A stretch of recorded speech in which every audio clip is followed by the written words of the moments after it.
बिहार सरकार के मंत्री मुकेश सहनी पर आरोप लगाया गया है रिक्त पदें खाली है, उस पर वो रिक्त पदें भरे नहीं जा रहे हैं।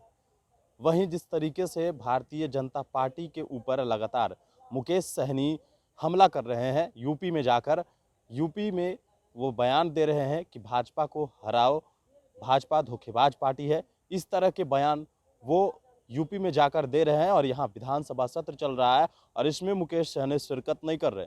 लेकिन आज उनके विधायक जो हैं उन्होंने सवाल खड़े किए हैं कि आखिर इस तरीके से वो क्यों कर रहे हैं। ये सवाल उनसे पूछा जाएगा जब वो यहाँ आएंगे और जो रिक्त पदें खाली हैं वो भरे जाने चाहिए। और जो माननीय सदस्य ने ये सवाल खड़ा किया है वो उनका जायज़ सवाल है। सभी जनप्रतिनिधि सवाल खड़ा करते हैं, लेकिन जिस तरीके से बिहार सरकार के मंत्री मुकेश सहनी पर यह सवाल खड़ा हुआ है और उनके विधायक ने भी कहा है कि जब मंत्री जी आएंगे तो हम उनसे पूछेंगे कि आखिरकार इस तरीके से क्यों कर रहे हैं। सुनवाते हैं आपको जो मुकेश सहनी के पार्टी के विधायक हैं वो क्या कुछ कह रहे हैं। 7 महीने से नियुक्ति की प्रक्रिया पड़ी हुई है और बीजेपी के विधायक ने सवाल उठाया कि आखिर क्यों पड़ी हुई है प्रक्रिया, सब चीज़ हो चुका है। तो इसका जवाब तो मंत्री जी ही दे पाएंगे ना। हम भी तो अन्य विधायकों की तरह और एनडीए गठबंधन के विधायकों की तरह हम भी सुन रहे थे। मंत्री जी नहीं है, शायद चुनाव में यूपी में व्यस्त हैं, नहीं आ पाए हैं। मंत्री जी के बदले दूसरे लोग जवाब दे रहे थे, लेकिन सटीक जवाब तो मंत्री जी ही दे पाएंगे। तो अपनी ही सरकार के मंत्री पर सवाल खड़े करना आप उसको कितना सही मानेंगे?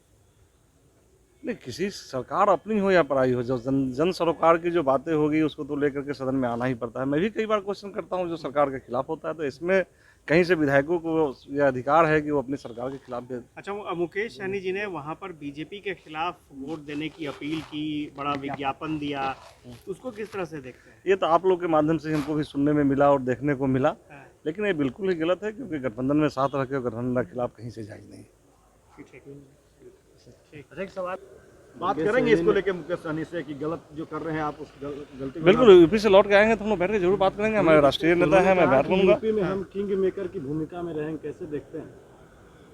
हमारे नेता हैं, वो किस बात को लेकर के इस तरह की बात की है, लेकिन जहाँ तक हम लोग का सवाल है, जो हम विधायक अभी 3 विधायक अपने दल के बचे हुए हैं, तीनों विधायक का जो पृष्ठभूमि है वो तो एनडीए या भारतीय जनता पार्टी की पृष्ठभूमि रही है। इसलिए उनके आने के बाद हम लोग बात करेंगे और इस तरह की बातें अगर हुई है तो क्यों हुई है वो आकर के स्पष्ट करें। कई बार उन्होंने कहा कि पिछली बार भी कहा बैठक में कि मैं इस्तीफा दे देता हूँ, अब मुझे पूछा नहीं जा रहा है। तो इस देखिए, पार्टी बने हुए मात्र 2-3 साल हुए हैं और इस पार्टी में हम लोग भी जिस समय चुनाव हुआ उस समय आए हैं, इसलिए विशेष रूप से उनके बारे में बता नहीं पाऊंगा। मैं इतना ही कह पाऊंगा, वो हमारे राष्ट्रीय अध्यक्ष हैं, हम लोग उस पार्टी में अभी तक बने हुए हैं, इसलिए राष्ट्रीय अध्यक्ष से बात करने के बाद ही कुछ स्पष्ट